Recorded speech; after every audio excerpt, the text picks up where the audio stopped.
I'm writing this from a hospital bathroom. My hands won't stop shaking. There's something black under my fingernails that won't wash out. And I can still hear it. Faint, like it's coming from inside my own chest. Carousel music. The doctors say I'm in shock. The police say I'm lucky to be alive. The children I brought out, 12 of them missing for 20 years, they won't stop staring at me through the windows of their rooms. They know what I know. They know I have to go back. Let me tell you how I became the night manager of an amusement park that should have stayed closed. Let me tell you about the rules they gave me. And let me tell you why breaking them was the only way to save those kids. And the worst mistake I ever made. Hey guys, welcome to another episode of stories that will make you question whether you're truly alone right now. You're listening to Silent Scream Chronicles. Do well to subscribe, share, and hit the like button for more tales to come. And also let me know where you're listening from in the comments. Most people see an abandoned amusement park and imagine rust, broken bulbs, and that nostalgic sadness of a place nobody visits anymore. I wish that's all Luna Park was. I took the night shift security job because I was broke, exhausted, and too desperate to notice the warning signs. Like the job posting that didn't list a company number. Or the salary that was almost double the average for a night guard. Or the fact that my interview happened at 11 p.m. inside the park, with a supervisor who looked like he hadn't slept since the place shut down 15 years ago. His name was Grayson Rudd. Skin so pale it looked powdered. "You sure you want this?" he asked as we walked past the chained front gates. He nodded. "Night shifts don't bother me." "That's not what I asked." He stopped walking. I hadn't realized until then how silent the place was. No animals, no wind, no distant traffic. Like the world outside the park no longer existed. Grayson reached into his coat and handed me a small laminated card. "Read this," he said. It wasn't a contract. It wasn't a schedule. It was a list. The rules of Luna Park night security. The first thing I noticed was how old the card looked. The letters were faded, edges warped, like someone had handled it with trembling hands for a long time. The rules were written in short, sharp sentences. Rule 1. Do not acknowledge the carousel music. Rule 2. If the merry-go-round is moving, it's already too late. Rule 3. Do not enter the funhouse after 2 a.m. Rule 4. Do not speak to the clown. Rule 5. Avoid the Ferris wheel lights. Rule 6. Lock the front gate at 3:33 a.m. sharp. Rule 7. Ignore footsteps behind you. I snorted. Is this some kind of hazing thing? Grayson didn't smile. You'll follow them, he said quietly. Or you'll join the rest. The rest of what? He didn't answer. Instead, he gestured for me to keep reading the back of the card. My stomach tightened as I flipped it. The back wasn't rules. It was names, about 24 of them, dates beside each name. And every date ended in the same time. 3:33 a.m. What is this? The ones who didn't follow the rules, Grayson said. Or thought they didn't apply to them. I looked at him to see if he was messing with me. He wasn't. His eyes had the hollow, glassy look of someone who had seen something that carved out pieces of him. Someone who stayed because he knew the place better than it knew him. He pointed at a small security hut near the entrance. That's where you'll be most nights, he said. Just keep moving. Don't stand in one place too long after midnight. And if you hear your name whispered, run. There was no humor in his voice. No hint of a joke. Just fear. I should have turned around and walked out that moment. But rent was late. My fridge was half empty. And I'd convinced myself that Grayson was just trying to spook the new guy. So, stupidly, I followed him deeper into the park. Luna Park wasn't the cheerful, cartoonish place its logo suggested. At night, with only the moon and a few scattered bulbs flickering like dying fireflies, it looked like a mausoleum built for laughter that never got to rest. We passed the rusted roller coaster, twisting tracks like broken ribs clawing at the sky. We passed the boarded game booths, prizes mummified in dust. And we passed the carousel, It was the only thing in the park that looked well maintained. Fresh paint, polished brass poles, perfectly preserved wooden horses. Paused staring at it. Who fixes that? Yes. Grayson didn't look at me. Nobody. Then he grabbed my wrist tightly. So tightly I hissed. Never stop here, he whispered. He didn't explain. He didn't have to. Because even though the carousel wasn't moving, I thought I saw one of the horses breathe. The security office was small, cramped with radios, monitors, and stacks of old incident reports that looked like no one had ever dared throw them out. Grayson sat me down in front of the monitors. If anything looks different from how it is during the day, he said, don't go investigate. Report it. Then wait. I nodded, though I felt my skepticism weakening. The park wasn't just eerie, it felt aware. Grayson placed a hand on my shoulder. One more thing, he said softly. If you survive a week, I'll show you the other rules. Other rules? He nodded. The ones we don't give the rookies on their first day. Too many people quit. I swallowed. I'm not going to quit. Grayson stared at me for a long time. You all say that. He walked me through the basics, handed me the master key and checked his watch. It's almost 12:13, he said. Stay in the office for the next 10 minutes. Why? He looked toward the carousel, though we couldn't see it from inside the security hut. The music, he whispered. Before I could ask anything else, he locked the office door. From the outside, I slammed my hand against it. Hey, what the hell? He didn't answer. But when the clock hit 12:13 a.m., understood. Because from somewhere in the park, soft and sweet and horribly out of place, the carousel began to play. Lullaby. Or Uffy. Dragging like it was being played underwater. My hand froze on the radio. I wasn't supposed to acknowledge it. So I sat perfectly still, listening to the slow, haunting melody drift through the night like a child humming through rotted teeth. Just as the song reached its last note. Stop. Suddenly. Abruptly. The silence felt like someone holding their breath behind me. Then something tapped the office window. Breathe. Low. I didn't look. I didn't breathe. Followed the rules. The tapping on the window didn't come again.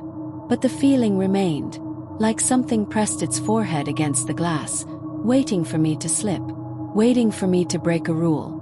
When my radio finally crackled to life, I nearly jumped out of my skin. Rookie!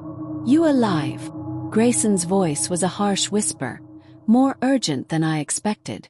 I swallowed, forcing my voice steady. Yeah. Something tapped the window. Good. You didn't look. That's the first test. Test. My voice cracked. The park likes to greet new employees. The way he said the park made my stomach twist. Like Luna Park was a living thing. Stay where you are, Grayson said. I'm on my way back. His voice faded out, leaving me in the suffocating silence again. The office felt smaller now, like the shadows were folding inward. I stood slowly, keeping my eyes away from the windows. Rule 7. Ignore footsteps behind you. Rule 1. Don't acknowledge the carousel music.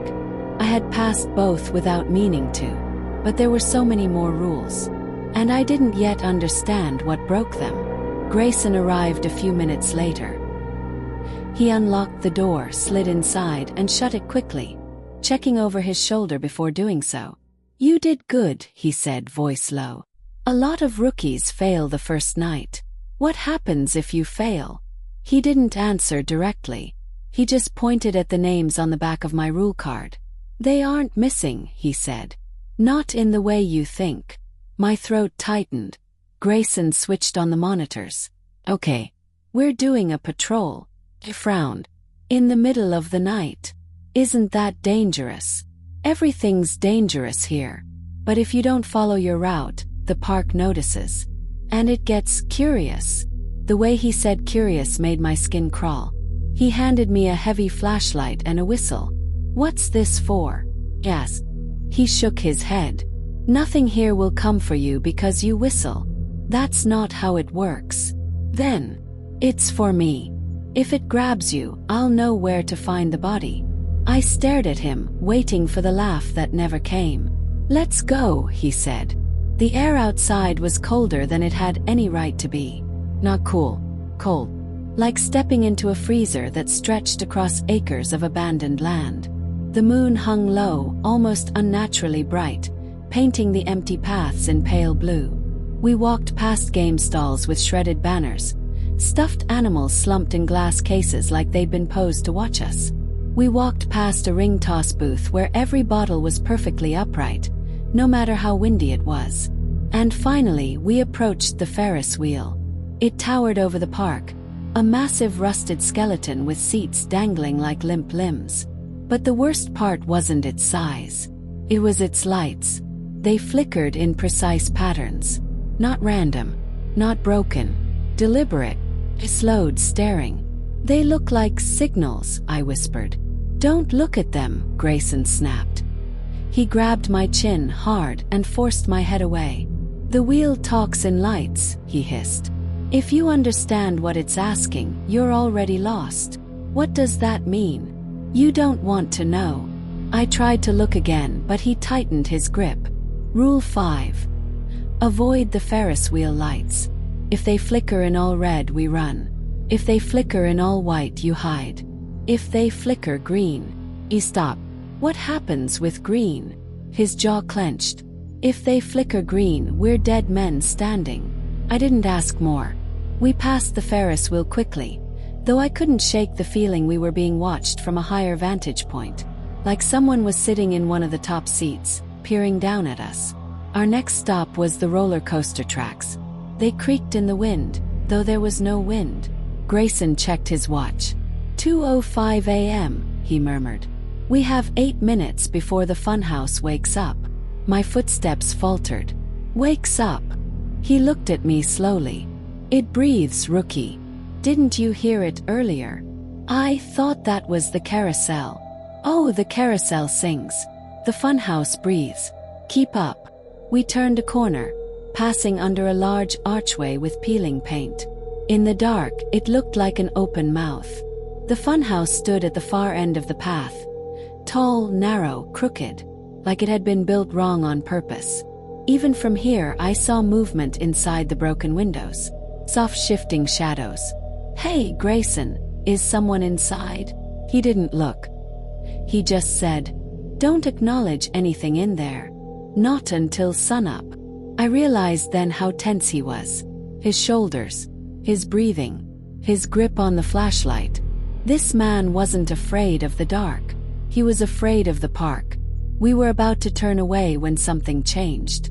The lights on the Ferris wheel behind us stopped flickering. All at once, like the whole park held its breath. Grayson froze. Slowly, very slowly, he looked over his shoulder. I followed his gaze despite everything he'd told me. The Ferris wheel was completely still. Dark. In the topmost seat, something moved. Not a person. Not an animal. Something thin, lanky, wrong, uncurling itself from the seat like it had been folded into the shape of a human but wasn't one. Don't break Rule 4, Grayson whispered. I frowned. Rule 4 is about the clown. That's not a clown. My pulse hammered in my throat. The thing cocked its head at us. And the seat, without the wheel moving, started to swing. Back and forth, harder each time. Grayson grabbed my arm. We're going. Now. But. Now. We moved fast, boots crunching gravel, hearts pounding.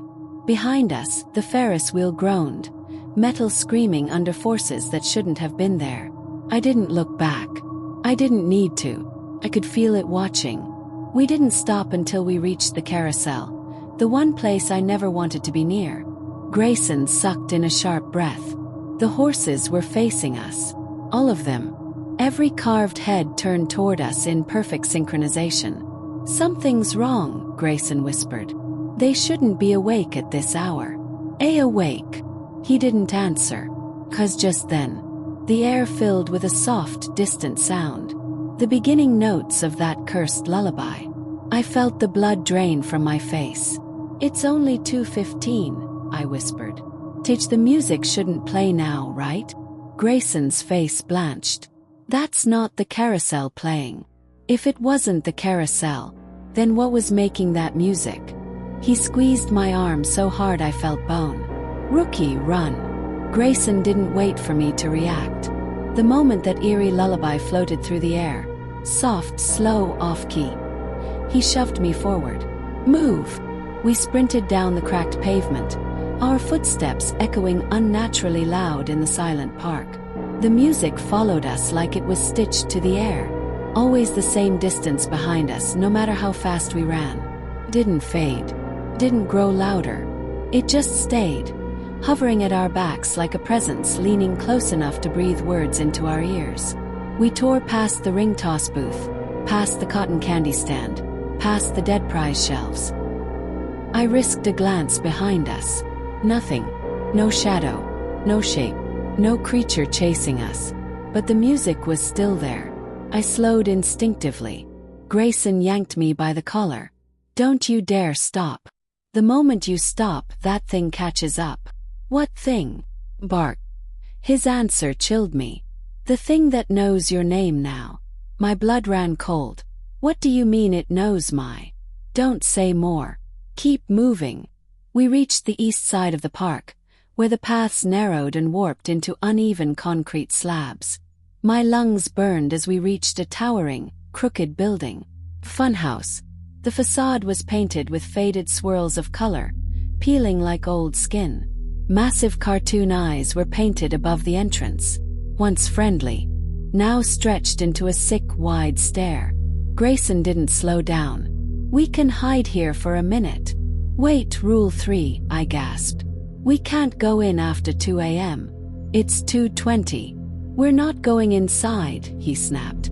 We're going around it. Inside is suicide. Outside buys us time.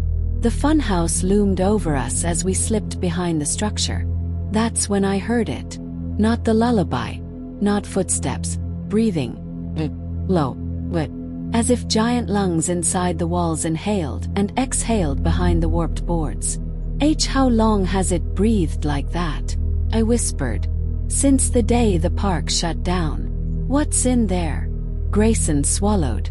The ones who broke the mirrors. Mirrors. He pointed at a warning spray painted on the back wall. Do not shatter the mirror maze. I assumed vandal kids wrote it. But now, seeing how the wall quivered softly like a sleeping chest, I wasn't so sure. Quiet, Grayson whispered suddenly. Listen. I strained my ears. The lullaby had stopped. Silence spread, thick, suffocating, unnatural. Did we lose it? I whispered. Grayson shook his head slowly. No. It stopped because it wants us to hear something else. Before I could ask what, a voice drifted across the path. Child's voice, faint, calling from somewhere near the Ferris wheel. Mr. Grayson. My heart dropped into my stomach. The voice giggled. Come play with me. My breath froze. Knew his name. Grayson inhaled sharply. They always choose someone. Tonight it chose me. What do we do? I whispered, voice trembling. He pointed toward the back emergency door of the funhouse. We get inside. But you said going inside is suicide. Yes, he said. But staying out here is worse. He grabbed my face, forcing me to listen. Whatever you do, don't look directly into any mirror. Not even by accident. Not even a reflection in your peripheral vision. And for God's sake, don't talk to anything that looks like you. Like me. He pulled the door open. Trust me. The funhouse exhaled warm, moist air like we were stepping into someone's mouth. Inside, darkness swallowed us. The door slammed shut behind us on its own. Grayson swore under his breath. Why did it do that? I whispered. It doesn't want us to leave. He clicked on his flashlight. The beam bounced off dozens of surfaces, the mirrored walls on both sides of us. The hallway stretched forward impossibly far, reflecting endless versions of me and Grayson in distorted shapes. Some tall, some stretched, some shrunk, some smiling when we weren't. I felt bile rise in my throat. Grayson, some of the reflections are. I know, he said. Ignore them. One reflection, about 10 feet to my right, smiled at me with a mouth too wide. Much too wide. I squeezed my eyes shut. The breathing behind the walls grew louder. Closer. Hungrier. Grayson grabbed my wrist and guided me quickly through the winding corridor. Keep your eyes low, he whispered. Look only at the floor and my boots. I did. I focused on the scuffed toe of his left boot, the lighter scrape mark near the heel. Just the boots. Only the boots. The mirrors whispered as we walked. Shrill voices. Not echo. Not imagination. Whispers behind the glass. Don't go. Stay. Let us show you. Come closer. You're already dead. I clenched my fists. Grayson, they can talk. They lie, he murmured. That's all they do. A soft tapping sound echoed to our left, like someone knocking on the mirror. I didn't look. I refused to. The tapping grew louder, faster, more frantic. Tap, tap, tap, tap, tap. Then something spoke inches from my ear. Let me out. I almost screamed. Grayson gripped my shoulder. Don't acknowledge it. But it. Don't. We reached the center room. A circular chamber with a single object in the middle. Tall mirror. Not cracked. Not dirty. Perfect. Impossibly perfect. It reflected us with flawless clarity. Every mirror in the hallway had twisted and warped us, except this one. My reflection lifted its hand. I did not lift mine. The blood drained from my face. Grayson, I whispered. It's moving on its own. Don't look at it. But it was too late. My reflection pressed its palm against the inside of the glass. Slowly, deliberately. Then it smiled. Not with the mouth. With the eyes. Grayson grabbed my arm. We need to go. Now. He tried to pull me, but something grabbed my other wrist. Ice-cold fingers laced around my skin. I looked down. My reflection's hand was halfway out of the mirror. Grayson shouted, "Don't let it touch you." But it already had. The reflection yanked hard. The mirror rippled like water. I screamed as my arm began sliding through the glass like it was pulling me into freezing tar. Grayson wrapped both arms around my waist and pulled. "Don't look at Ida's face," he shouted. I couldn't help it. I looked. My reflection wasn't smiling anymore. It looked furious, starved, possessive. Its nails dug into my wrist like hooked needles. "Ida wants to trade with you," Grayson yelled. "Don't let it take you." The mirror's surface vibrated violently. My reflection hissed, "Give me your place." Then something behind the walls inhaled, a massive sucking breath that made the mirror tremble. That's when the lights went out. When the lights went out, the funhouse became a throat. A living, breathing throat swallowing every sound except our own ragged breathing. My reflection's grip tightened around my wrist, pulling me deeper into the trembling mirror. Cold surged through my veins, creeping up my arm like frostbite with intent. "Hold on!" Grayson roared. I felt his arms wrap around my torso and yank. Hard, trying to tear me away from the glass. But the mirror was hungry. It wanted me. The reflection yanked again, and my hand broke the surface entirely. Felt like pushing through gelatin made of ice. The glass rippled, swallowing my forearm, then my elbow. "Grab the floor!" Grayson shouted. My free hand clawed at the tiles, fingernails scraping sparks. The mirror groaned. Yes, groaned like it had a throat. And behind the walls, the breathing grew frantic. "Hill, sill, hill, sill." Faster, closer, excited. "The funhouse knows," Grayson shouted. "It smells the trade." "What trade?" I screamed. The reflection's voice echoed through the room, layered, warped, echoing from all around. "Give me your place. Give me your place. Give me your place." I felt the cold rising up my shoulder, dragging me forward inch by inch. "Grayson!" gasped. "It's stronger." "I know." With his free hand, He reached into his coat and pulled out something metallic. A small, tarnished hand mirror, old and cracked. I didn't understand. "Cover your face," he ordered. "What? Now?" I buried my face against the dirty floor tiles, heart slamming in my chest. The mirror behind me shrieked. Not a human scream. Not an animal's. A metallic, grinding screech like steel bending under torture. My reflection's hand spasmed around my wrist.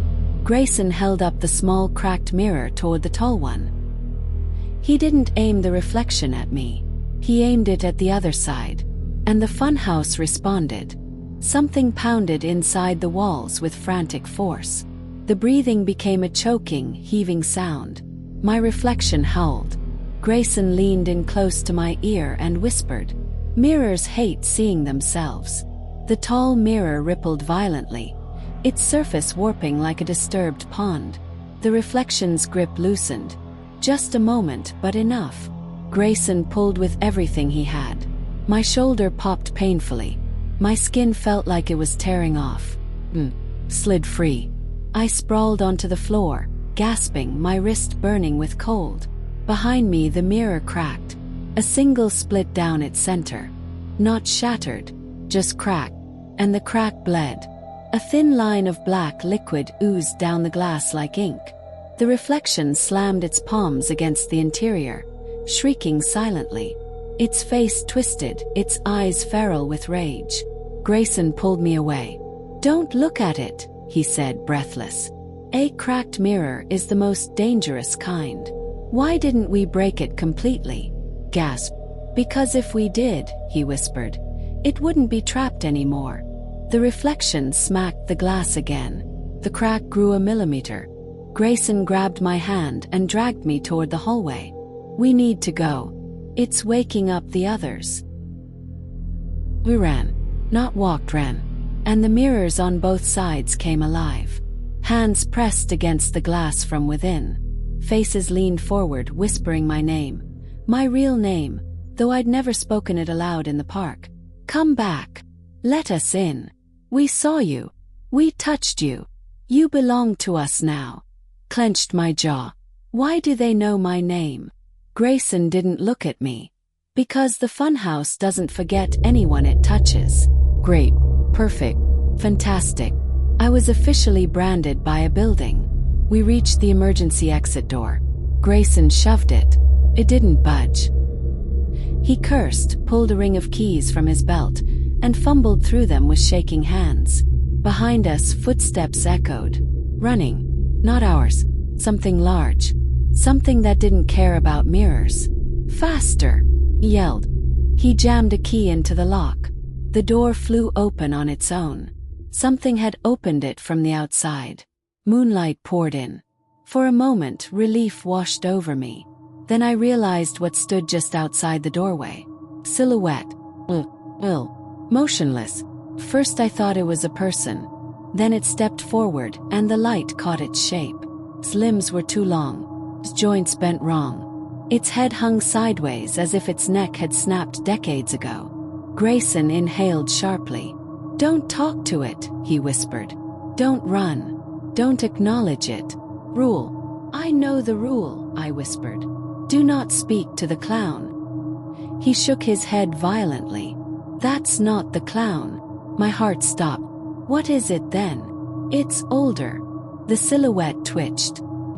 Slowly. Its head rotated toward me. A soft clicking sounded from its throat. Like bones crackling. Grayson shoved me behind him. "We're going around it. Don't look at its face. Don't breathe too loudly. Don't."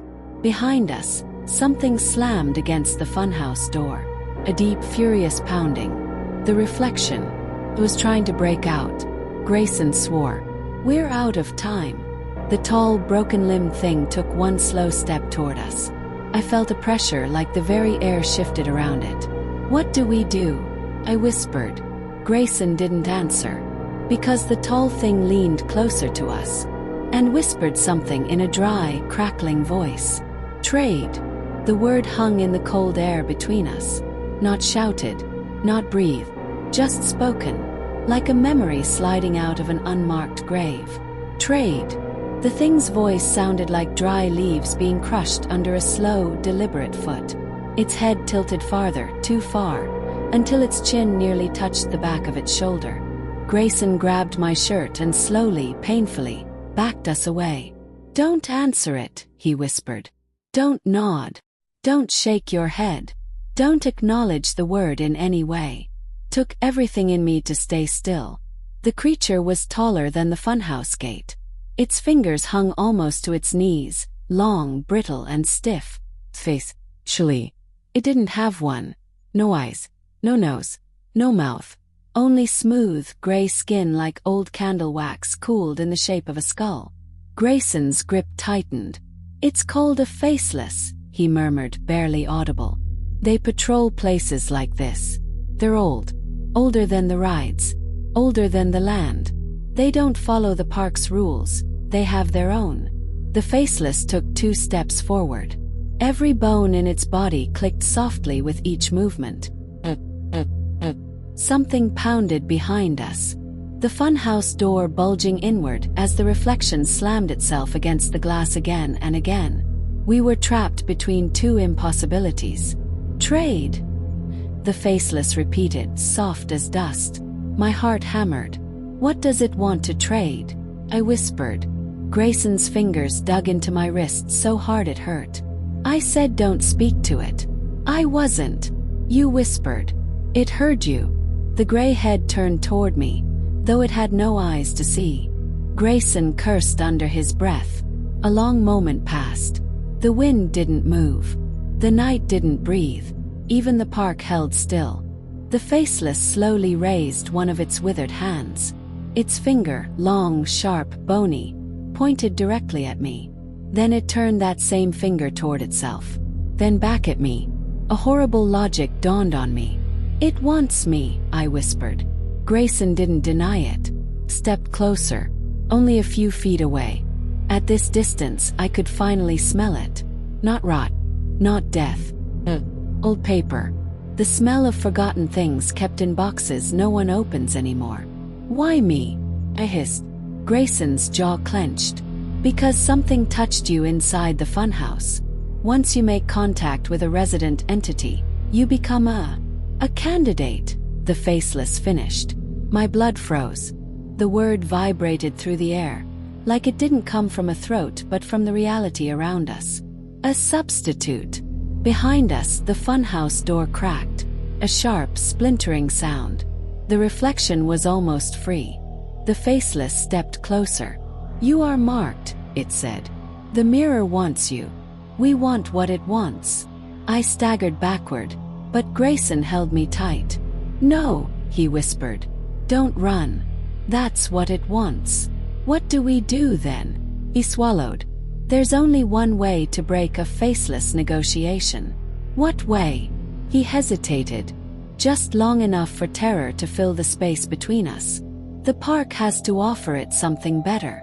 My stomach dropped. "Better than me?" He nodded grimly. "What qualifies as better?" "Something with value," he murmured. "A role. Title. A name." The faceless leaned in close, inches from my face, its empty skin stretching tight like old parchment. "Trade." From behind us. New sound. The funhouse door cracked open just a sliver. A single pale hand slid out onto the concrete. Glass dust spilled around it. The reflection was coming through. The faceless straightened at the sound. It turned its head toward the door. Clicked once. A warning. The reflection stopped moving. It listened. Every entity around us held its breath. Grayson slowly reached into his coat, hands trembling. He pulled out a silver badge, round, engraved with 3 words. "Park Night Manager. Authorized Entity." He pressed the badge into my hand. "What is this?" I whispered. He didn't meet my eyes. "Your promotion." The ground dropped out of my stomach. Wait. No, Grayson, you can't." He shoved me forward. The faceless stopped me with a single hand against my chest, cold and weightless. its empty face tilted down toward the badge. It touched it with one long finger. The metal sizzled. Then the creature stepped back, bowing its long, distorted body. A gesture of acceptance. A gesture of agreement. "You belong to us now," it whispered. "I didn't agree to this." Shouted. "You don't have to," Grayson muttered behind me. "It only needs the park's offer. And you're holding the badge." Reality shifted. Felt it. Like the ground tilted and the world chose a new center. The funhouse door slammed shut behind us. His breathing stopped. The reflection inside went silent. The faceless straightened, then pointed toward the deeper part of the park. "Come," it said. "Your shift begins." Grayson stepped back. "Sorry, kid." "Grayson, what did you do?" He didn't answer. He didn't need to. The faceless fingers wrapped around my wrist, icy and light as air. And it pulled me toward the dark. Far into the park. Past the rides. Past the shadowed booths. Past everything I thought I knew. Toward the place where the real workers lived. Toward my new job. My new prison. My new title. Night manager. The faceless dragged me deeper into the amusement park, its long fingers wrapped gently, almost respectfully, around my wrist. Not tight, not painful, but unbreakable. Its touch felt like cold dust clinging to my skin, sinking just beneath the surface like a stain you'll never wash off. Behind us, the park exhaled, a long, low groan of metal settling, or something settling inside the metal. New weight, new role, new ownership. I couldn't stop repeating the words in my head. Night manager, night manager, night manager. Grayson had offered me like a pawn, and the park had accepted. The badge in my hand felt heavier with every step. Carved symbols I couldn't recognize seemed to pulse faintly under my thumb. Finally, we reached a rusted service gate at the far end of the park. I'd never even noticed it before. It wasn't on any map. The faceless stopped and raised its hand. With one soft click, the gate unlocked itself and opened inward, revealing a narrow, overgrown maintenance path. The air changed instantly. Temperature dropped. The wind died. The world beyond the gate felt forgotten, like stepping into a memory the universe buried. The faceless gestured for me to enter. It hesitated. It tilted its head, its empty face unreadable. "Enter," it whispered. "Your domain awaits." I stepped through. Inside was a courtyard, small and circular, surrounded by the skeletons of rides too twisted and ancient to recognize. They weren't built with wood or metal. They resembled structures grown, not constructed. Organic shapes merged with rusted steel. Pipes pulsed as if something thick moved through them. At the center stood a booth. An old ticket-style booth with tinted glass and peeling red paint. Faded lettering above the window spelled one word: manager. The faceless released my wrist and pointed toward it. "You will learn," it said softly. "I don't want this," I whispered. "I didn't choose. Choice is irrelevant. The park chose you."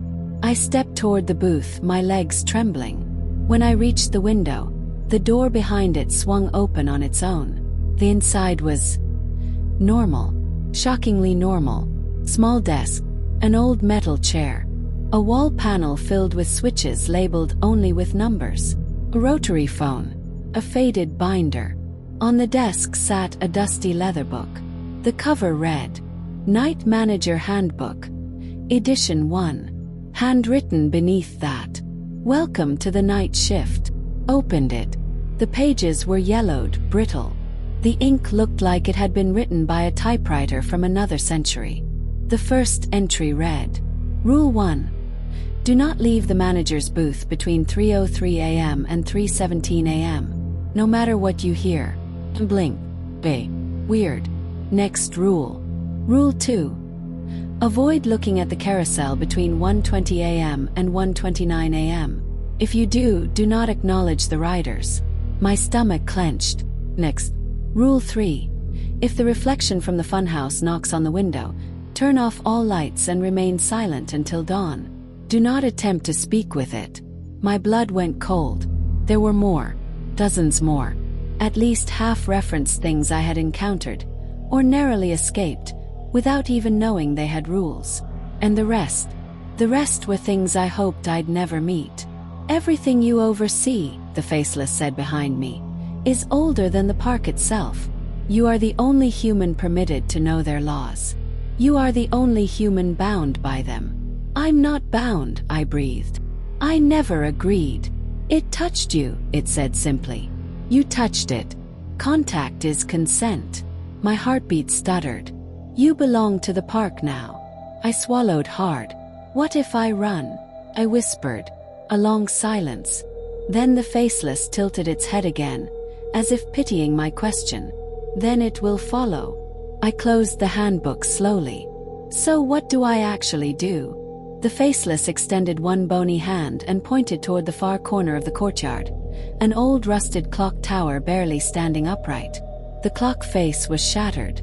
Only the hour hand remained. It sat at 12. Your shift begins, the Faceless said. I glanced at the clock tower. The hand twitched, then moved. 1 minute, then another. 12:02 a.m. The ground trembled softly. A distant ride creaked to life. A speaker somewhere crackled with static. The park was waking up. The Faceless stepped backward into the shadows. Do well, it said, or the park will replace you. I whipped around. Replace me with what? Its voice drifted as it vanished into darkness. With whatever answers next time. Alone in the booth, I looked down at the first page of the handbook again. The park exhaled around me. Lights flickered. Something huge groaned beneath the earth. And the rotary phone on the desk began to ring. Once, 3 times. I stared at it. It shouldn't have been possible, but the phone emitted a faint glow. Rule 11. When the phone rings, let it ring exactly 13 times before answering. If it stops before that, do not touch it for the rest of the night. It was on ring 4. I sat down, hands shaking, watching the phone flash with every shrill ring, each one louder than the last. 5. 7. The park shuddered lightly at ring 8. Somewhere outside, distant footsteps began to approach. 11. The footsteps slowed. 12. The footsteps stopped right outside the booth. 15. Picked up the receiver. A voice whispered on the other end, low, mournful, and echoing from someplace far below the park. Night manager. The carousel riders are starving. My first shift had begun. The voice on the phone was barely more than a breath. Soft, stretched thin, and echoing like it had to crawl its way through miles of earth just to reach the receiver. Night manager. The carousel riders are starving. I froze, clutching the phone so hard my knuckles cracked. What am I supposed to? The voice cut in, a whisper becoming a rasp. Do not delay. Then the line went dead. A click from the base of the phone echoed unnaturally loud inside the booth. I held the receiver for a moment longer, listening to the static fade. Then I checked the handbook. Page after page flipped under my shaking fingers until I reached a smeared entry labeled Rule 19, the carousel riders. A faint fingerprint, dark, dried, it might have been blood, smudged the top of the page. I read, between 12:15 a.m. and 12:45 a.m., the carousel riders will awaken. They will be hungry. You are to feed them. Do not give them meat. They will reject it. Do not give them candy. They will scream. Do not give them anything with a reflection. They will riot. They will want what they always want. You will know what it is when you see it. My stomach twisted. Know what it is when I see it. I muttered. That's not helpful at all. But the clock tower outside chimed softly. Not a normal chime. A warped, metallic groan, like the gears inside were grinding bone instead of metal. 12:15 a.m. The park flickered to life. Somewhere in the dark, music began to play. Faint. A warped lullaby drifting on dead air. Carousel. I grabbed the badge from the desk, shoved the handbook under my arm and stepped outside. The path to the carousel stretched long and crooked, illuminated by flickering bulbs that hummed like dying insects. As I walked, I heard whispers carried by the breeze. Not words, just the sound of cold breath moving through hollow places. The closer I got, the louder the music became. It was playing the same tune from every childhood carousel. A cheerful melody warped into something slow, dragging, dissonant. When I reached the clearing, the ride came into view. Carousel. Its horses were once vibrant, painted with bright colors and flowing manes. Now those colors had rotted into peeling grays and bruised blues. Some of the horses were missing pieces. An ear, a jaw, half a face. But it wasn't the horses that made my blood freeze. It was the riders. Every horse was occupied. Their bodies sat stiff and rigid, hands clamped to the poles. Their faces were frozen masks of pale, sagging skin. Eyes wide, cloudy, and unblinking. The riders did not look alive. But they weren't dead either. They swayed gently with the carousel's slow rotation, their chests rising with faint, reluctant breaths. And all of them, every single rider, turned their eyes toward me the moment I stepped forward. Hundreds of milky pupils locked onto mine. My throat closed. The handbook's page fluttered in the breeze, like it was urging me to keep reading. Below the rule text was a single handwritten note. They do not eat food. They consume memories. Bring them something you can live without. My stomach dropped. No, that can't be literal. But the riders leaned forward in unison. Their mouths slowly opened, hinges popping, joints creaking, voices rising in a single, breathy note. Huuyua Wangri. I stumbled backward. Their eyes brightened, just enough to reveal something glinting behind the deadness. A kind of hunger that wasn't physical. They reached toward me with stiff, trembling hands. I looked around desperately. What memory? What do I give you? The carousel slowed. The music warped deeper. The nearest rider extended her hand. A woman in a tattered blue dress. Half her cheek was missing, but her voice was clear. Something you no longer need. Something you can lose.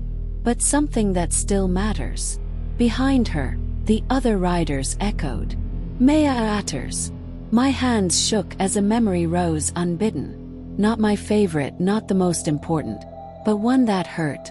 A long ago birthday. My mom holding a cake. My dad, alive then, placing a hand on my shoulder.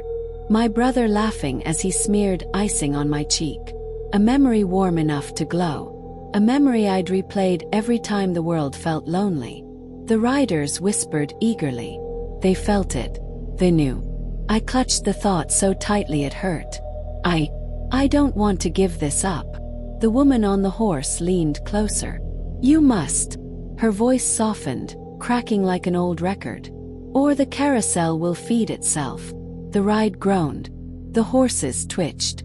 Their jaws began to open unnaturally wide. I didn't want to know what that meant.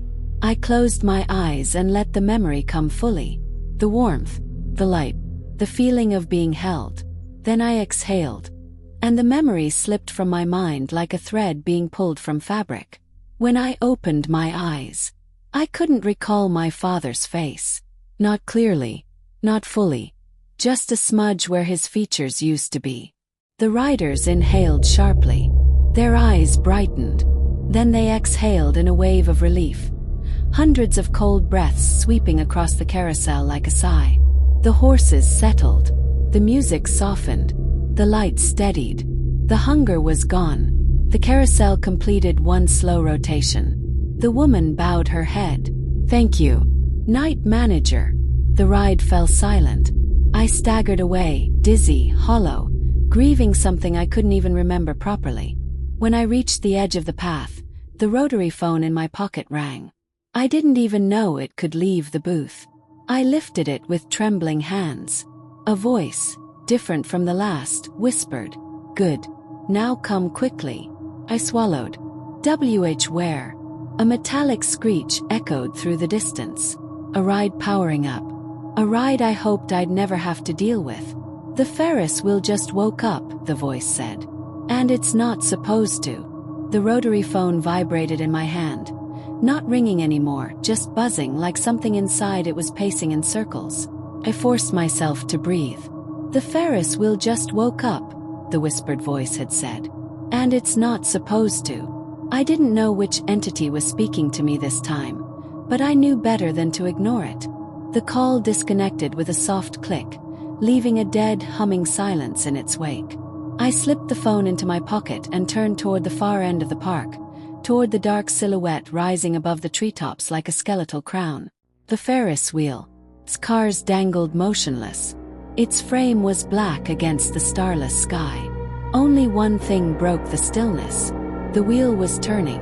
Slowly, smoothly, deliberately. No electricity, no operator, no wind. Yet it spun. And if I strained my ears, if I stood perfectly still, I could hear something riding it.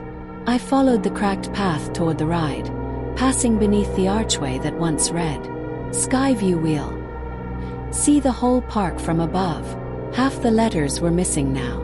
The bulbs hadn't lit up in years. Except tonight. A single bulb above the entrance flickered on as I approached. Just one. Buzzing. Struggling. Trying to glow. My stomach nodded. The park was watching me. As I stepped closer to the wheel, something changed. Temperature dropped several degrees. My breath fogged. Not from cold. From presence. I checked the handbook.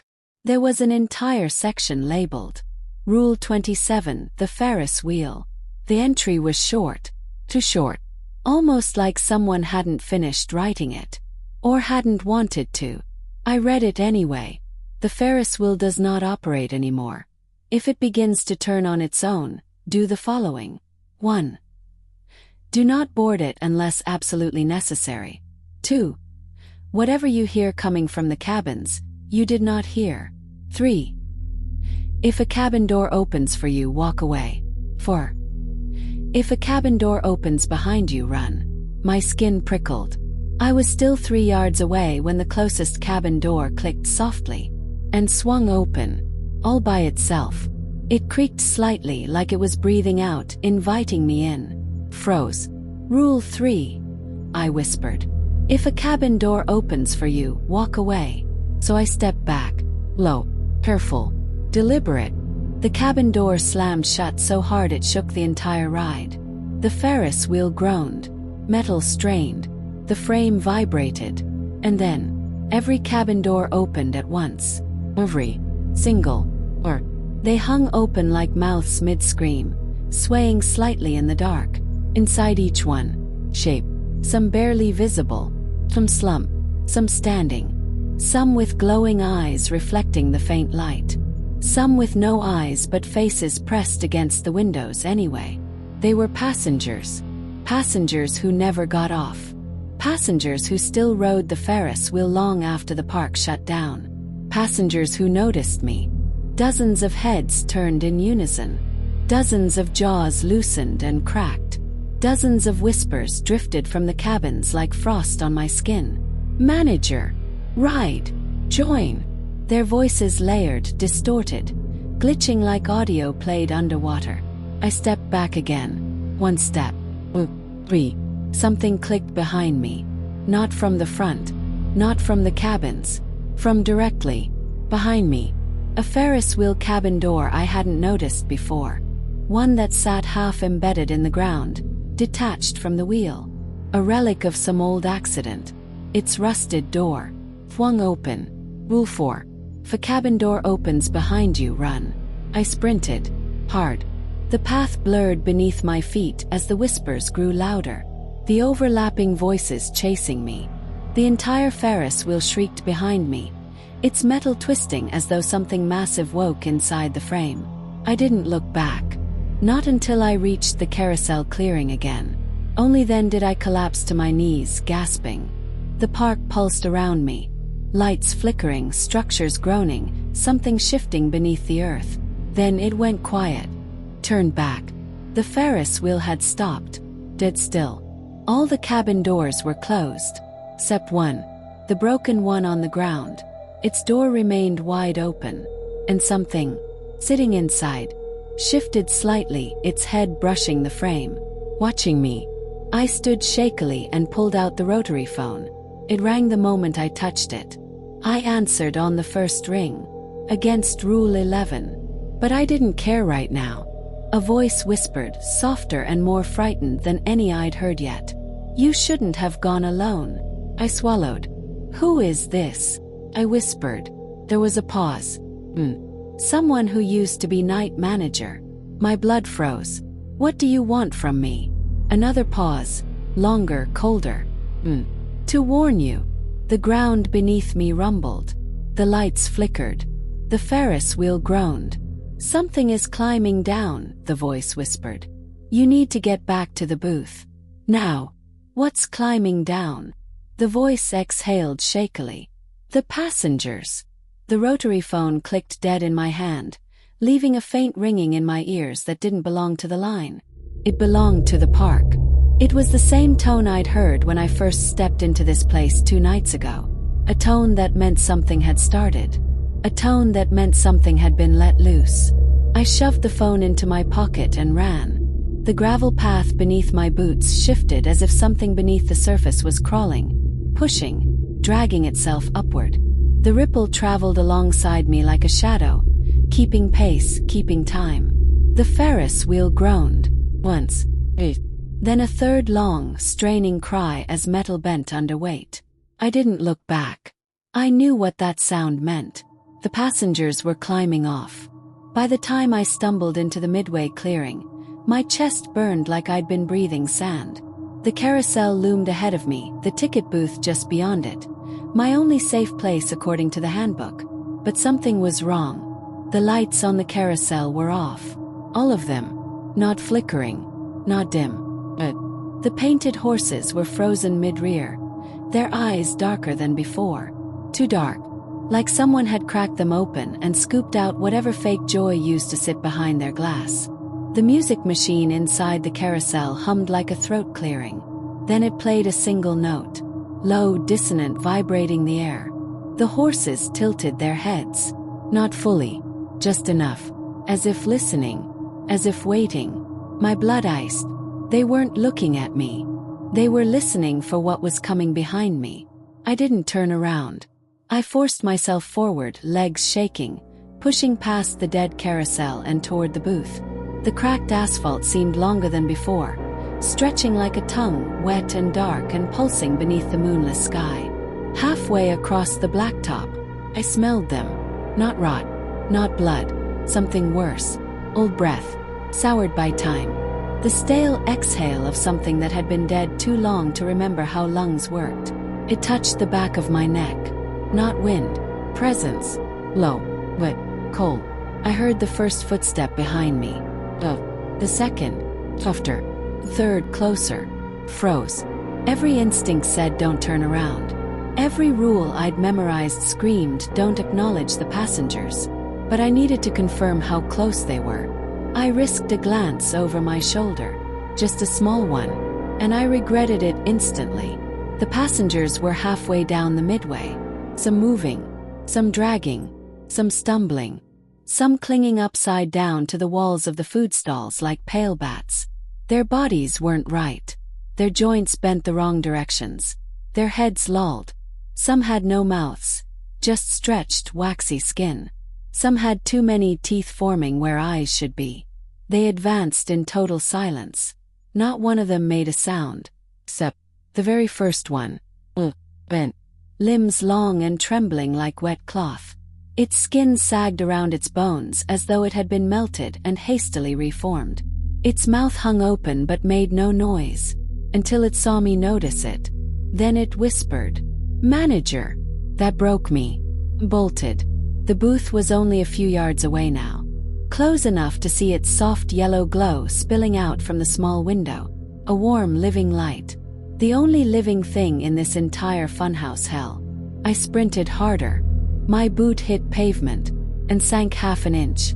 The ground rippled again, this time violently, like a heartbeat under the asphalt. It was pulsing now, calling the passengers forward. Something beneath the park wanted them above ground. Wanted them near me. Wanted me. I leapt onto the wooden ramp leading to the booth door. But the ramp groaned like it was about to break, and something grabbed my ankle. Cold fingers. Too many of them. I slammed against the booth door, nearly cracking my ribs, clawed at the handle, slipped, grabbed again. The fingers tightened. Nails sank into my skin through my jeans. Kick. Hard. The fingers didn't let go. Something hissed. Wet, rattling. And the passengers suddenly moved faster. I didn't think. I didn't breathe. I threw my entire weight backward and stomped. The fingers snapped. I felt joints break under my heel. Something screamed behind me. Not human. Not close to human. I ripped the booth door open and hurled myself inside. Slammed it shut. Twisted the deadbolt. Then collapsed on the floor, gasping. The scratching began immediately. Dozens of nails raked across the wooden exterior. Some sharp, some soft and spongy, some scraping like bone. I covered my ears as the booth shook. Not violently. Worse, patiently. Like they were tracing the walls. Mapping me. Learning the edges of my only safe place. The rotary phone on the counter rang. I didn't want to answer it. I didn't want to hear whatever voice waited this time, whatever warning it whispered, whatever truth I wasn't ready to accept. But I answered anyway. A voice spoke softly. A man's voice. Worn. Tired. Defeated. "They're getting braver," he said. "And you're running out of nights." My throat tightened. "Who are you?" I whispered. "Was. The last night manager." The scratching outside grew louder, sharper, more urgent. I swallowed hard. What do I do? Another pause. Long enough to feel like someone thinking of how to tell me I was already dead. "You need to stop the carousel before midnight." My heart dropped. I thought the carousel protects me. Not tonight. The booth lights flickered. The carousel behind me creaked. Music. A warped lullaby. Low. Sour. Twisting like something played backward. The former night manager spoke again, voice trembling. "It's not turning yet. But it will. And when it does, the passengers won't scratch at your door anymore." The phone clicked dead. The scratching stopped instantly. Not faded. Up. All at once. As if every creature froze mid-motion.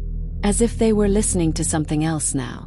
And in that silence, the carousel music grew louder. As if it knew I heard it. As if it wanted me to hear. As if it was calling me by name. The music grew louder. Not gradually. Not as a fade-in.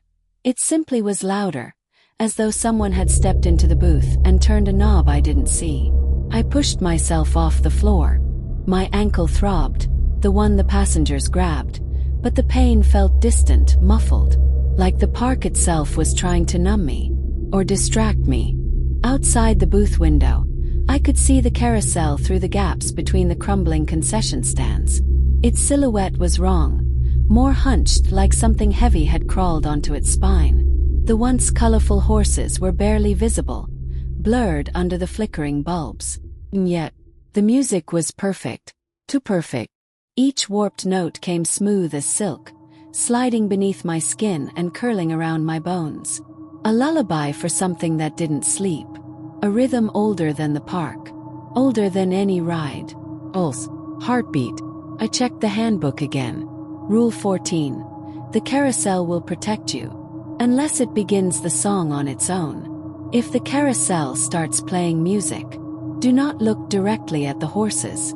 Do not approach the ride alone. Do not stand in front of the operator's booth mirror.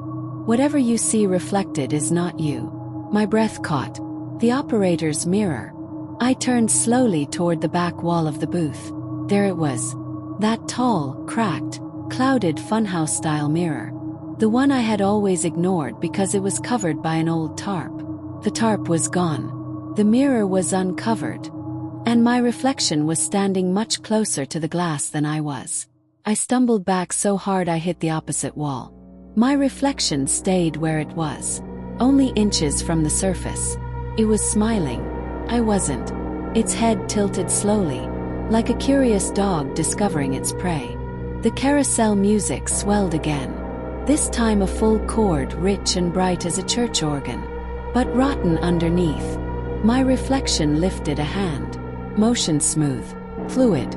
It did not. "Oh hell no," I whispered. I bolted to the booth lights and flipped every switch down. Darkness swallowed the room. The reflection vanished. Not faded, not dimmed. Vanished. I leaned my forehead against the wood-paneled wall and forced myself to breathe. My hands were shaking so violently I had to clench them into fists to keep from collapsing again. That's it. Stillness. Complete stillness. Even the passengers had gone silent. Could feel them though. Waiting. Listening. As if the carousel's song was a command only they understood. I peeked through the window. First, nothing looked different.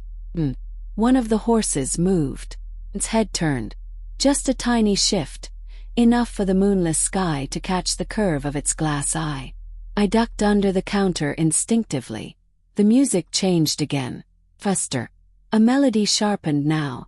Less lullaby and more summoning. I slid the rotary phone out of my pocket, praying the old line would ring again. For once, I wanted to hear the voice of whatever haunted the wires. But the phone remained silent. No guidance. No warnings. Just me and the carnival heartbeat. And then, the carousel creaked. One long, grinding rotation. Froze. It was turning. I didn't need to see it to know. The ride shuddered with each fraction of movement, the wooden panels groaning like ribs under strain. Another creak. Another turn. I crawled back up to the window and looked. The entire ride was in motion. Slow at first, then faster, then smoother. Lights flickering in a circular halo around it. And the horses. They weren't stationary anymore. Their legs moved in rhythm. Their heads bobbed. Their carved teeth parted like they were grinning. But what chilled me most wasn't the movement. It was the children. Dozens of them. Not passengers. Not corpses. Children. Sitting perfectly still on the moving horses. All facing outward. All watching the park. All wearing old-fashioned clothing in faded colors. Their eyes. Wide, glassy, unmoving. Even as the ride spun faster. The former night manager's voice echoed in my mind. "You need to stop the carousel before midnight." The clock tower at the center of the park chimed softly. Not midnight. Close. Too close. The carousel spun faster still. The children blurring into a whirl of pale faces and limp limbs. One child moved. Not jolty or puppet-like. Low. Deliberate. Her head turned toward me. Her eyes locked onto mine. Her mouth opened, and a voice far too deep to belong to her boomed across the midway. "Manager!" Every horse snapped its head toward me instantly. The carousel lurched, and the lights turned blood red. The booth vibrated violently, dust raining down from the rafters. The reflection in the mirror flickered back into existence behind me. Closer this time, its grin wider, its eyes hollow and dark. I didn't look. I didn't need to. I knew what it wanted. For me to open the door. For me to step out. For me to join the children on the ride. But I forced myself to read the handbook again, searching for anything that mentioned how to stop the carousel. A margin note. One written in different handwriting. Caught my eye. Just 3 words. Break the song. That was it. No instructions. No methods. Just a warning scrawled in haste. Break the song. How? The music grew louder. So loud the floorboards vibrated under my boots. The children on the carousel all turned toward me, tiny mouths opening in unison. The melody warped, twisted, became unbearable. I dropped to my knees, clutching my ears. Something slammed against the booth door from the outside. Not scratching, not tapping, slamming. Over and over. The passengers had found the booth again. And the reflection behind me whispered, "Let them in." The carousel spun so fast it blurred into a ring of red fire. The children screamed in harmony, their voices merging into a long, piercing wail that stabbed directly into my skull. I crawled toward the door. Not to open it, to grab the fire extinguisher mounted beside it. If I couldn't stop the passengers, if I couldn't outrun the carousel, then there was only one thing left to try: break the song. I stood, extinguisher in hand, eyes fixed on the carousel through the window. My heart pounded, my ears bled. The music reached a fever pitch, and with everything I had, I threw open the booth door and ran straight for the center of the carousel, toward the heart of the song. The instant I stepped out of the booth, the world changed. The air felt heavier, thicker, like it had a pulse of its own. The carousel's red lights spun so rapidly they looked like a single burning halo. The children on the horses didn't bounce with the ride anymore. They were hovering, suspended, rigid, as if the ride was spinning the world around them instead of the other way around. Sung. God, the song. It wasn't music anymore. It was a scream stretched into a melody, piercing, metallic, vibrating inside my bones. I clutched the fire extinguisher tighter and limped forward. Behind me, the passengers gathered at the booth door, heads tilted, necks bent at impossible angles, their blank white eyes glinting in the spinning red light. But they didn't follow. Not yet. Almost like they were waiting to see if I'd succeed or fail. The handbook's scribbled message repeated in my head: break the song. But how do you break something that isn't really music? How do you shatter a melody that feels like it's carved into the air? The carousel spun faster as I approached. The ground seemed to shudder beneath every rotation. The nearest horse twisted its head toward me, its wooden jaw creaking open wide enough for splinters to crack and fall. The child sitting on it turned its head too, eyes wide and empty, mouth opening as if to whisper. But I didn't let it. I swung the fire extinguisher with everything I had. The metal connected with the horse's face. Clack. A chunk of carved wood broke off, skidding across the platform. The child on the horse blinked. I stepped back. That was new.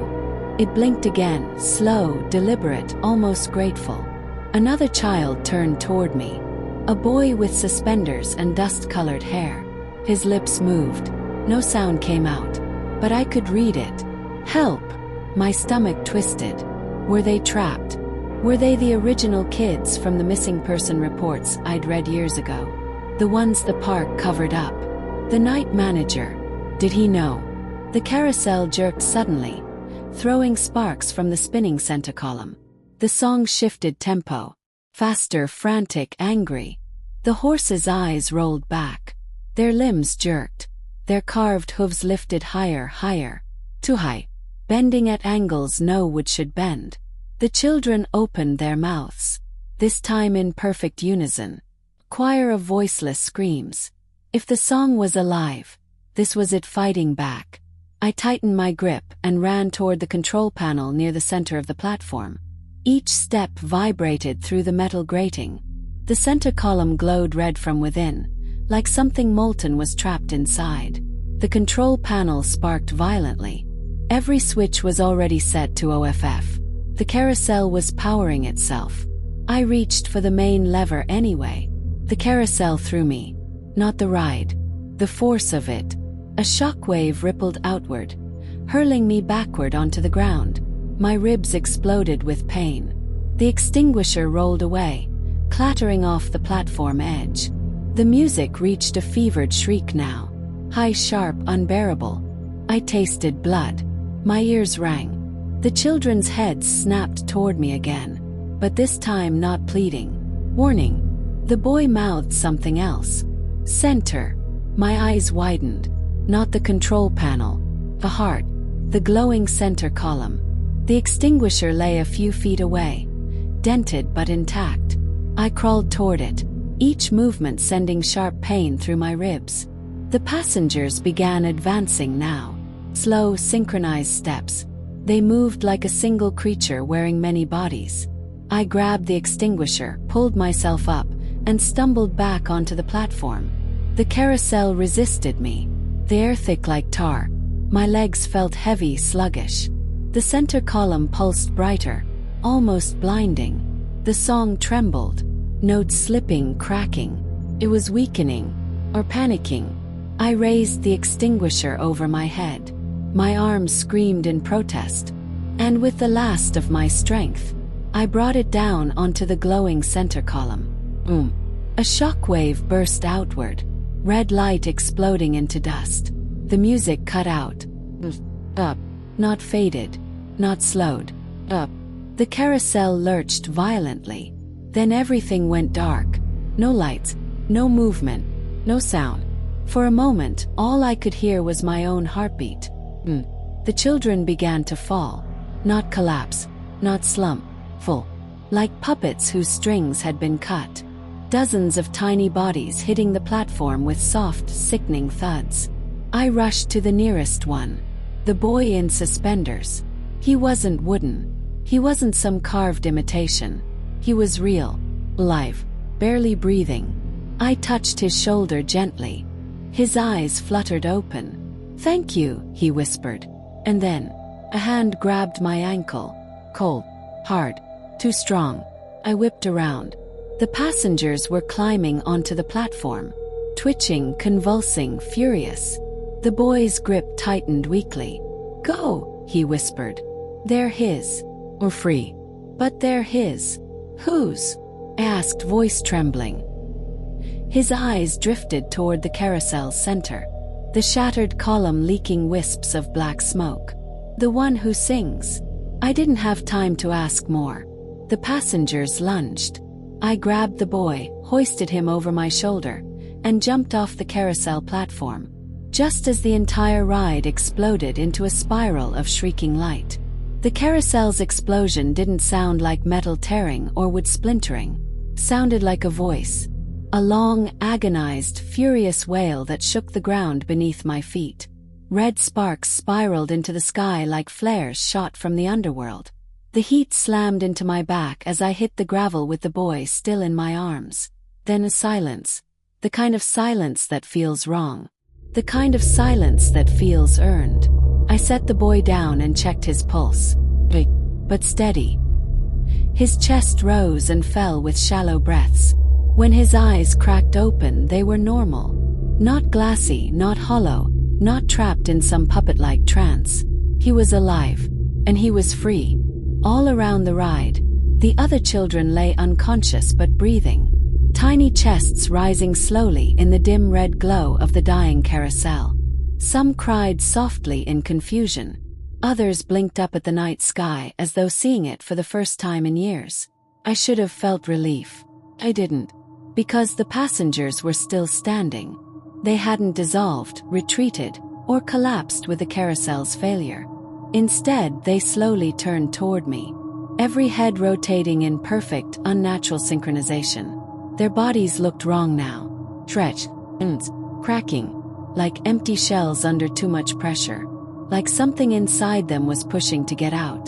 The boy behind me whispered, "He's coming." My skin crawled. A deep vibration rolled through the park, tremoring under the soil. The same pulse the carousel had mimicked, but older, stronger, alive. And then the passengers stepped aside. Not toward me. Wait. They formed a wide circle around the center of the park. Around the spot where the carousel stood. Or used to stand. Smoke rose from the ruins. Red embers floated upward like dying fireflies. And in the center of it all, something was forming. At first it looked like smoke twisting into shape. A figure crawling out of shadow. Then the smoke thickened. Limbs stretched. A torso bent backward. Bones cracking like snapping branches. A head unfurled from all directions at once, as though carving itself out of darkness. When it stood upright, the park itself seemed to bow under its weight. It was tall. 9 feet. 12. Its body was thin but impossible, bending and straightening with a liquid smoothness that made my nerves scream. It had no face. Just a hollow shape twisting under a veil of darkness that resembled a cracked porcelain mask. When it opened what should have been its mouth, the song came back. But not from speakers. Not from machines. From inside it. A raw, ancient melody that scraped the air like knives on glass. I dropped to my knees instantly. My skull burning like it was splitting open. The boy beside me whimpered. The passengers trembled violently. Not attacking, not defending. They were reacting like worshippers hearing their God. The one who sings. The truth hit me all at once. The carousel didn't create him, contained him, and I had just set him free. My breath came in short, ragged bursts as the creature towered over me, its hollow face lowering to examine me like prey pinned under a foot. A voice poured directly into my skull, bypassing every physical sense. You broke my song. Not a shout, not words, vibration, pressure, truth. I forced myself to stand, legs trembling like wet paper. I freed the kids, I said. My voice cracked. That's enough. The creature tilted its featureless head slowly, like the idea amused it. The children were never the cost. They were the instruments. My blood froze. In the distance, the children began to stir, waking one by one, crying, holding their ears as faint echoes of the creature's voice rippled through the park. The one who sings lifted an elongated arm. Shadows pooled around its hand, crackling like black electricity. A single touch would have ended me. My heart hammered so hard I thought my ribs would break. But then, a second voice cut through the silence. Human. Stop. The boy beside me was standing. Barely, but standing. His entire body shook with fear. His knees buckled. But he looked up at the creature anyway. Please, he whispered. You don't need us. Let us go. The creature turned toward him. The air thickened around us, pressing down like an invisible fist. The boy collapsed to his knees, gasping, eyes rolling back. Hey! I yelled, stepping forward. Leave him alone. The creature faced me again. And then I realized something. It wasn't attacking. It was studying. We broke its song, but not its power. It didn't need to kill me. It needed a new instrument, new voice, a new singer. You freed them. You know the rules. You are mine. My vision blurred. My ears rang. The shadows around its hand coiled toward me like snakes ready to strike. I braced for the end. But the children, all of them, began to scream. Not in terror, in defiance. Dozens of tiny voices rising at once, shrill and piercing. Their fear amplified into something primal. Their cries hit the creature like a wave. Not harming it but distracting it. Just enough. The shadows faltered. The passengers convulsed violently, dropping to their knees as cracks spread through their hollow bodies. The boy grabbed my hand. Run! I didn't hesitate. We sprinted across the cracked pavement, dodging toppled barricades and broken concession stands. Behind us, the creature roared. Sound like the earth tearing open. The park trembled. Lights across the midway burst into sparks. The Ferris wheel spun once, slowly, then collapsed in a cascade of shrieking metal. We reached the exit arch. The rusted gate hung crooked, half detached from its hinges. As we crossed under it, the singing stopped, turned back. The one who sings stood at the center of the park, its shape dissolving back into smoke, its form unraveling in the air. It wasn't dying. It was retreating, returning to whatever slumber the carousel once held it in. Whatever curse bound it wasn't fully broken, just interrupted. And it wasn't finished with me. As the last of its shape dissipated, a whisper filled the wind. You know the rules. You will return. Then the park fell silent. Completely, impossibly silent. The police found us at dawn. A trembling group of children and a battered, bloodied amusement park employee with no ID and a story no one would believe. But the kids, they were real, alive. And their names matched the records of children who went missing 20 years ago. I visited them in the hospital later. Their families cried. The news called it a miracle. But none of the kids would look at me. None except the boy. He whispered one final warning before the nurses took him away. Don't go back. I wanted to promise him I wouldn't. But the truth, somewhere behind my ribs, behind my heartbeat, can hear it, faint, a note that doesn't belong. the start of a song waiting to restart. And I know I will hear it again. If you enjoyed this story, make sure you like, subscribe, and turn on post notifications so you never miss another nightmare from Silent Scream Chronicles. If you want more stories about cursed places, forbidden rules, and entities that should have stayed buried, comment more rules stories below. Sleep lightly. The song isn't finished.